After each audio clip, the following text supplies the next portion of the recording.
bienvenue dans la grande interview. Aujourd'hui, nous avons le plaisir d'avoir le Premier ministre de la République centrafricaine. Bonjour. La première question que je voudrais vous poser, c'est sur la coopération russo-centrafricaine. Donc, quel bilan tirez-vous justement de cette coopération qui a eu un autre élan depuis 2018?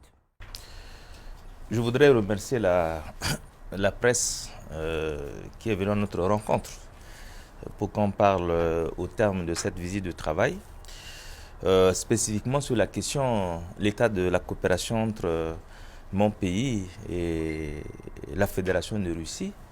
L'état de la coopération est très bon. Mais je voudrais rappeler que cette coopération ne date pas que d'aujourd'hui. Nous entretenons de très bonnes relations de coopération avec la Fédération de Russie depuis le début de nos indépendances. Et cette coopération s'est beaucoup développée dans les années 70, dans beaucoup de domaines, y compris même celui de l'enseignement. Aujourd'hui, il y a un raffermissement de cette coopération et en venant à Moscou, sur l'invitation du gouvernement de la Fédération de Russie, je suis venu au nom du président de la République, en celui du gouvernement, donc exprimer notre gratitude à la Fédération de Russie pour tout l'appui politique, sécuritaire, militaire aussi qu'elle nous apporte et qui nous permet aujourd'hui d'avancer. Et donc cette coopération, elle se porte bien. Dans quel domaine entendez-vous élargir les relations russo-centrafricaines? Aujourd'hui, au plan de la sécurité, nous avons connu des avancées. Je ne reviendrai pas là-dessus, mais aujourd'hui, nous devons aussi sur les questions de l'économie et des autres secteurs productifs, nous devons aussi travailler avec la Fédération de Russie. Je pense particulièrement au secteur du commerce, au secteur des mines. Ce n'est pas un secret. Si dans les autres pays du monde, les États peuvent vivre de l'exploitation de leurs ressources naturelles, il n'y a pas de problème qu'en République centrafricaine, que nous puissions aussi envisager ces possibilités dans le cadre des lois de notre pays. Aussi dans le domaine de l'agriculture, vous savez qu'en République centrafricaine, plus de 80% de la population est rurale. Et donc aujourd'hui, il nous faut, sous l'autorité du président de la République, donner des perspectives donc, à cette population rurale, surtout envisager l'encadrement de l'agriculture, un début de mécanisation en termes de soutien à ceux du monde rural qui s'organisent en coopérative. Il y a cela. Il y a également le secteur de l'énergie, notamment l'électricité et les autres branches de l'énergie. Donc nous sommes venus parler de toutes ces questions économiques pour voir qu'est-ce qu'il est possible de faire dans les années à venir. Mais on peut dire la proximité entre la Centrafrique et la Russie parfois suscite des critiques de la part de la diplomatie française. Par exemple, Jean-Yves Le Drian a plusieurs fois critiqué cette proximité entre la Russie et la Centrafrique. Comment réagiriez-vous à ces critiques justement?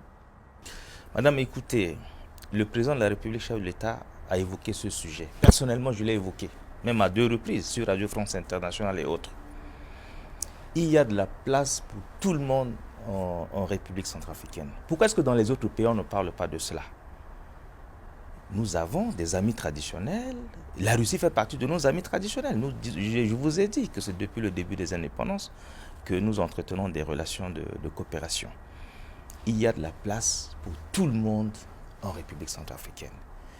Il ne faut pas diaboliser la coopération de la République centrafricaine avec certains de ses partenaires.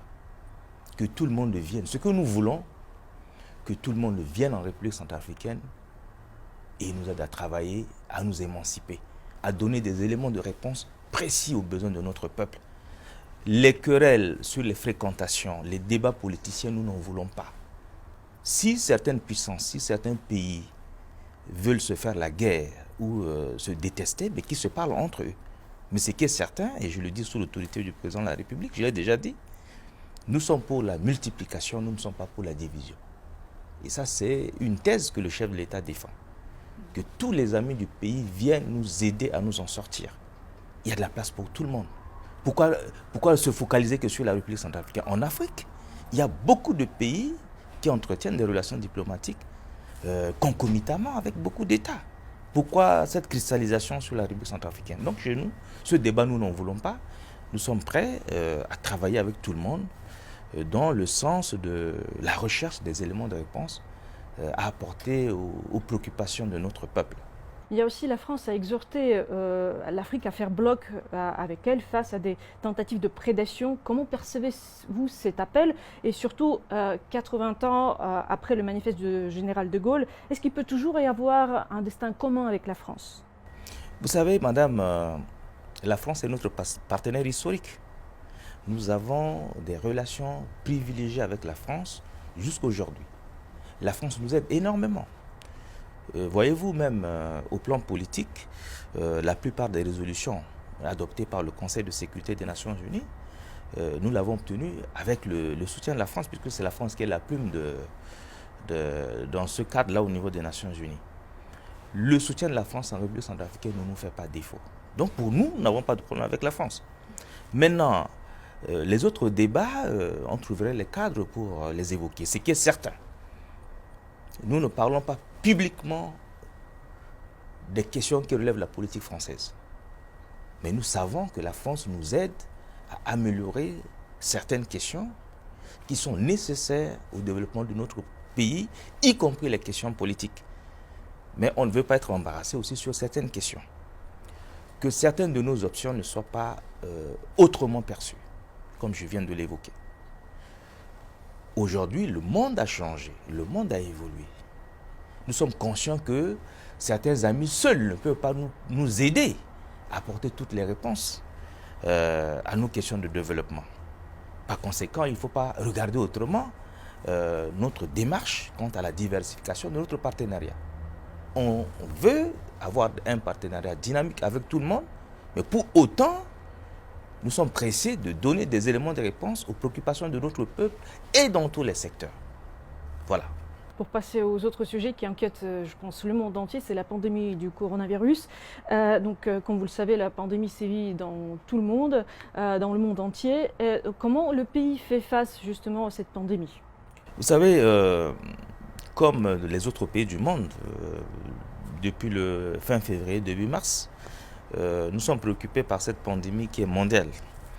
Alors, heureusement, dans mon pays, le président de la République a pris le leadership quant à la prise en charge de cette question. Il y a des dispositifs institutionnels qui ont été mis en place. Un comité de crise que le président de la République préside lui-même, auquel assistent donc tous les partenaires du pays. Un comité technique que je dirige par délégation du président de la République, aussi avec tous les partenaires du pays. Et donc, au jour le jour, nous essayons de faire le point de la situation pour voir quel type de réponse apporter devant cette crise sanitaire qui menace la santé mondiale. Et dans ce cadre-là, nous étions amenés donc à prendre un certain nombre de mesures de restriction au niveau national. Entre autres exemples, on a un moment on a fermé l'aéroport, à l'exemple des autres pays du monde. On a réduit certaines libertés, notamment certains regroupements au-delà d'un certain nombre de personnes. Donc au niveau national, nous avons essayé de prendre un certain nombre de mesures. Au début, la situation était très préoccupante. On enregistrait 100 à 150 cas d'infection par jour, des cas de décès. Mais avec tout le travail fait par le gouvernement, selon les directives données par le président de la République, je pense qu'aujourd'hui, il se passe parfois quelques jours où on ne connaît pas on n'a pas des informations sur des nouveaux cas de contamination ou de décès. Je pense que, à l'exemple de certains pays, nous essayons de maîtriser la situation au mieux, aussi avec le soutien de la communauté internationale, puisque nous avons aussi bénéficié des appuis du Fonds monétaire international, des institutions sous-régionales, quant à la prise en charge donc, de la riposte à cette pandémie au niveau national. Pour continuer un peu sur les affaires intérieures du pays, notamment sur l'accord de paix avec les groupes armés, entre les groupes armés et le gouvernement. Oui, comment voyez-vous l'avenir de cet accord? Est-ce que pour vous cet accord est solide? Est-ce que vous êtes optimiste quant à la préservation de cet accord, surtout en vue de la présidentielle? Madame, écoutez, je pense que le président de la République, chef de l'État, a fait le meilleur choix en signant cet accord. Puisque si on n'avait pas cet accord, on aurait pu avoir la guerre. Il est connu que plus d'une année après l'accord politique pour la paix et la réconciliation, la situation sécuritaire qui est au centre de l'accord politique pour la paix et la réconciliation, cette situation s'est beaucoup améliorée. Vous pouvez en juger à travers la lecture donc, des derniers rapports produits par le Conseil de sécurité des Nations Unies. Mais on constate que sur le terrain, il y a quand même des exactions, des violences. Est-ce que ça vous fait penser au fait qu'il y a quand même toujours des difficultés Madame, sur le terrain? retenez que la signature d'un accord de paix n'est pas la paix. Dans Évidemment. tous les pays du monde, après la signature d'un accord de paix, il y a tout un processus qu'il faut mettre en place. Les gens ne parlent que de ce qui ne semble pas marcher. Mais dans le cas de mon pays, cet accord de paix aujourd'hui nous a apporté beaucoup de résultats significatifs. Et j'en veux pour preuve. Aujourd'hui, nous sommes en train de faire du progrès sous l'autorité du président de la République en matière de désarmement. En matière de désarmement, est-ce que vous savez que pendant la transition qui a duré 4 années, on n'a pas fait le désarmement. On n'a pas connu un début de désarmement. Grâce à l'accord politique pour la paix et la réconciliation aujourd'hui, nous avons commencé le désarmement dans plusieurs parties du pays, notamment au nord-ouest, au centre-est, à Kagabandoro, à Birao. Nous avons commencé le désarmement, même en délai. Sans l'accord de paix, on n'aurait pas eu cette accalmie avec les groupes armés pour commencer à retirer les armes qui sont en circulation et qui entretiennent l'insécurité dans le pays. Alors, si vous voulez notre avis, nous sommes confiants. Nous sommes confiants que, avec une bonne mise en œuvre de l'accord politique pour la paix et la réconciliation, on obtiendrait des bons résultats, surtout en matière de sécurité, ce qui nous permettrait donc de nous consacrer aux autres tâches de développement sur lesquelles notre peuple nous attend grandement. Mais concernant l'élection présidentielle, est-ce qu'elle va se tenir à la date annoncée ou est-ce que les préparatifs vont bon train actuellement? Mais absolument. Aujourd'hui, l'autorité nationale des élections, qui est l'institution chargée de préparer et d'organiser les élections, agit dans les délais. À l'instant où nous échangeons, l'autorité nationale des élections vient de terminer donc l'enregistrement des électeurs. Nous sommes actuellement dans une phase de gestion des réclamations et du contentieux.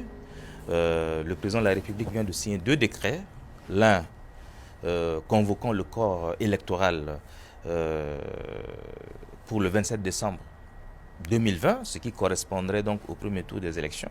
Et puis le second décret donc, qui fixe le découpage électoral. Le président de la République, le gouvernement, nous tenons au respect des délais constitutionnels. Évidemment, nous essayons, avec tous les partenaires du pays qui sont présents, nous essayons de créer les conditions, d'appuyer l'autorité nationale des élections à obtenir les conditions d'organiser des élections crédibles, transparentes, aux résultats irréprochables. Et c'est ce que nous essayons de faire. Merci beaucoup d'avoir répondu à nos questions. Merci. C'est à moi de vous remercier. Et surtout de m'avoir donné l'occasion de parler sous l'autorité du président de la République au nom de mon pays.